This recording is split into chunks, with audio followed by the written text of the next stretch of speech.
Okay, Assalamualaikum dan selamat petang.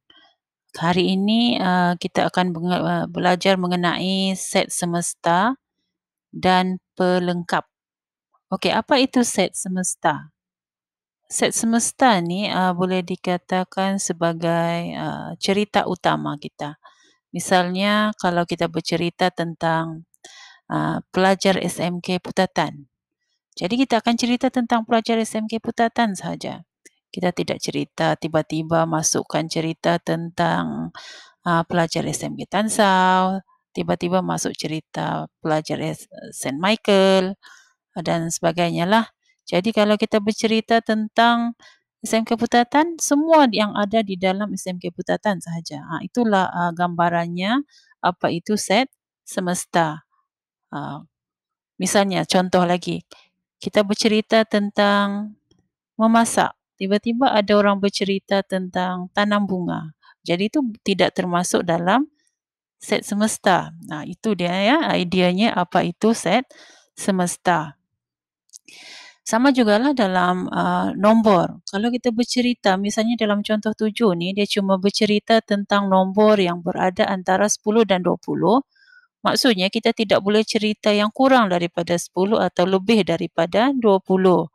Misalnya 9, tidak termasuk, ataupun 21, sudah tidak termasuk dalam kita punya cerita. Okey, baik. Jadi kalau pelengkap tu apa?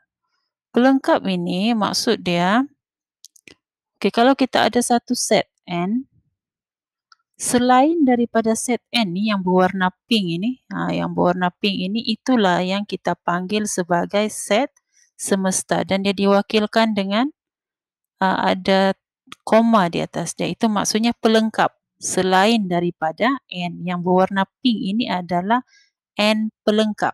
Maksudnya selain daripada set N. Okey, baik. Kita tengok contoh. Contoh 7. Diberi set semesta kita ialah X yang berada di antara 10 dan 20. Dan X ialah integer, maksudnya tidak termasuk pecahan dan juga perpuluhan. Manakala set A ialah 11, 17 dan set N pula ialah nombor ganjil. Jadi sekarang ni kita tengok A dulu. Kita tengok A, dia mau kita apa? Wakilkan set semesta dan set A menggunakan gambar rajah Venn. Gambar rajah ni macam ni lah. Kita gunakan bentuk-bentuk geometri segi empat, bulatan, segitiga dan sebagainya lah. Okey. Dan ini adalah simbol set semesta. Dia macam I tapi berekor. Okey.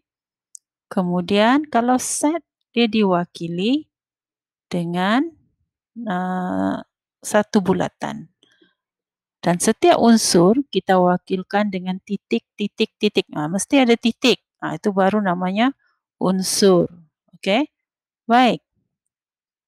Dan semua unsur yang berada di dalam set A kena duduk di dalam bulatan A. Kamu tengok set semesta 11, 12 sampai 19. Set A 11, 17. Cikgu bulatkan di sini. Maksud dia, bila A itu 11, 17, di dalam sini dia tidak boleh berada di luar sudah. Yang selain daripada 11, 17 ada di sini. Sebab 11, 17 khusus adalah kepunyaan A. Okey, faham? Dia tidak boleh tulis berulang-ulang. Okey, baik. Jadi kita akan tengok contoh yang kedua selepas ini, iaitu pelengkap.